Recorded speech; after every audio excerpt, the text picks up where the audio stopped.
ஈரானின் அணுசக்தி திட்டங்களை குறிவைத்து தாக்குதல்களை நடத்தியிருப்பதாக இஸ்ரேல் அறிவித்துள்ளது. இதில் ஈரானிய அணு விஞ்ஞானிகள் 6 பேரும் ஈரானிய புரட்சிகர காவல்படை தலைவரும் கொல்லப்பட்டதாக ஈரானிய அரசு ஊடகம் தெரிவித்துள்ளது. இந்த தாக்குதலில் அமெரிக்கா பங்கேற்கவில்லை என்று அதன் வெளியுறவு செயலர் ரூபியோ தெரிவித்துள்ளார். ஈரானும் இதற்கு பதில் தாக்குதல் நடத்தியுள்ளது. ஆனாலும் இந்த தாக்குதலை அமெரிக்காவின் ஆதரவுடன் தான் இஸ்ரேல் நடத்தியிருப்பதாக ஈரான் குற்றம் சாட்டியுள்ளது.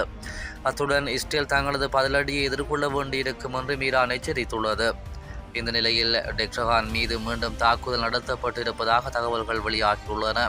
தேவைப்பட்டால் தாக்குதல்கள் எத்தனை நாட்கள் வேண்டுமானாலும் தொடரும் என்று இஸ்ரேல் பிரதமர் நெதன்யாகு எச்சரித்துள்ளார். ஈரான் மீதான இஸ்ரேல் தாக்குதல் பற்றி அமெரிக்க அதிபர் டொனால்ட் ட்ரம்ப் என்ன சொல்கிறார்? இஸ்ரேலிய தாக்குதல்களில் 6 அணு விஞ்ஞானிகள் கொல்லப்பட்டிருப்பதாக ஈரான் உறுதி செய்துள்ளது. அதன்படி ஒருவர் ஈரான் அணுசக்தி அமைப்பின் முன்னாள் தலைவர் பேரூடு நபாசி அந்த அமைப்பை ஈரானின் அணுசக்தி நிலையங்களுக்கு பொறுப்பாக உள்ளது. கடந்த 2010ஆம் ஆண்டில் டெஹ்ரான் தெருவில் நடந்த ஒரு படுகொலை முயற்சியில் அபாஸ் உயிர் தப்பினார்.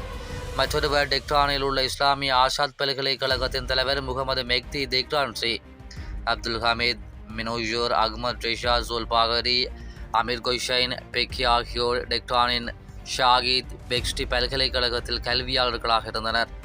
உயிரிழந்த 6வது விஞ்ஞானி மொட்டலே பிஷாது என்று அவர்களின் குடும்ப பெயரால் மட்டுமே அடையாளம் காணப்பட்டுள்ளார். ஈரான் புரட்சிகர காவல்படை தலைவர் கொஷன் சலாம் இஸ்ரேலிய தாக்குதலில் கொல்லப்பட்டதாக ஈரானிய அரசு ஊடகங்கள் செய்தி வெளியிட்டுள்ளன. இஸ்ரேலிய அதிகாரி ஒருவர் அதன் தாக்குதல்கள் ஈரானின் அணுசக்தி திட்டம் மற்றும் பிற இராணுவ இலக்குகளை குறிவைத்ததாக கூறினார். டெஹ்ரானில் உள்ள புரட்சிகர காவல்படை தலைமையகம் இஸ்ரேலிய தாக்குதல்களில் பாதிக்கப்பட்டுள்ளதாக ஈரானின் அரசு தொலைக்காட்சி செய்தி வெளியிட்டுள்ளது. இஸ்லாமிய புரட்சிகர காவல்படை ஈரான் ஆயுதப்படைகளின் ஒரு கிளை மட்டுமின்றி நாட்டின் மிகவும் சக்தி வாய்ந்த அமைப்புகளில் ஒன்றாகும். மேலும் டெஹ்ரானுக்கு அருகில் வெடிப்புகள் கேட்டதாக ஈரானிய அரசு ஊடகங்கள் தெரிவிக்கின்றன.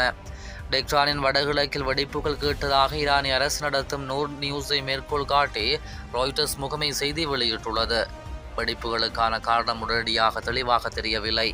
டெஹ்ரான் மற்றும் பிற நகரங்களில் உள்ள குடியிருப்பு பகுதிகளை இஸ்ரேல் தாக்கியதாக ஈரான் அரசு ஊடகங்கள் செய்தி வெளியிட்டுள்ளது. டெஹ்ரானில் உள்ள மக்களிடமிருந்தும் வெடிப்புகள் உறுதி செய்யப்பட்டுள்ளதாக பிபிசி செய்தியாளர்கள் தெரிவித்துள்ளனர். ஈரானிய அரசு ஊடகங்களின்படி டெஹ்ரானின் முக்கிய சர்வதேச விமான நிலையத்தில் அனைத்து விமானங்களும் தற்காலிகமாக நிறுத்தப்பட்டுள்ளன.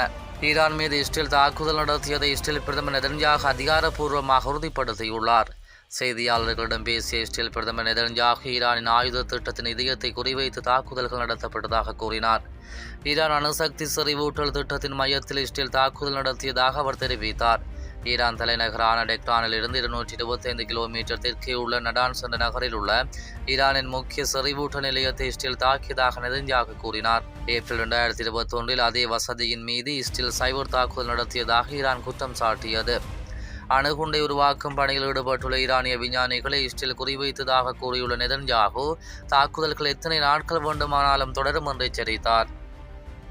இஸ்ரேலும் அமெரிக்காவும் இந்த தாக்குதல்களுக்காக பெரும் விலை கொடுக்கும் என்று ஈரான் எச்சரித்துள்ளது. ஈரான் ஆயுதப்படைகளின் செய்தி தொடர்பாளர் ஒருவர் அமெரிக்காவும் இஸ்ரேலும் தாக்குதல்களுக்கு பெரும் விலை கொடுக்கும் என்று கூறியதாக ராய்ட்டர்ஸ் செய்தி தொடர்பாளர் கூறியுள்ளார்.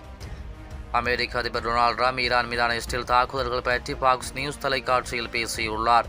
இஸ்ரேலின் திட்டங்கள் குறித்து தனக்கு முன்பே தெரியும் என்றும், ஆனால் அமெரிக்க இராணுவம் இந்த நடவடிக்கையில் இந்த பங்கையும் வகிக்கவில்லை என்றும் அவர் தெளிவுபடுத்தியுள்ளார்.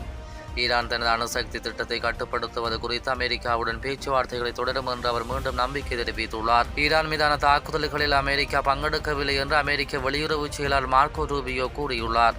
அவர் வெளியிட்டுள்ள அறிக்கையில் இன்று இரவு இஸ்ரேல் ஈரானுக்கு எதிராக விடுதலை புரட்சி நடவடிக்கை எடுத்தது. ஈரானுக்கு எதிரான தாக்குதல்களில் நாங்கள் ஈடுபடவில்லை. மேலும் எங்கள் முதன்மையான முன்னுரிமை பிராந்தியத்தில் அமெரிக்க படைகளை பாதுகாப்பதாகவும் எனவும் தெரிவித்தார். ஈரானில் தாக்குதல் நடத்த இஸ்ரேல் தயாராக இருப்பதாக புதன்கிழமை அமெரிக்க அதிகாரிகளிடம் கூறப்பட்டதாக பிபிசியின் அமெரிக்க கூட்டாளியான சிபிஐ செய்தி வெளியிட்டுள்ளது. இந்த விஷயத்தை நன்கு அறிந்த அதிகாரிகளை மேற்கோள் காட்டி அமெரிக்க அதிகாரிகளிடம் புதன்கிழமை தெரிவிக்கப்பட்டது.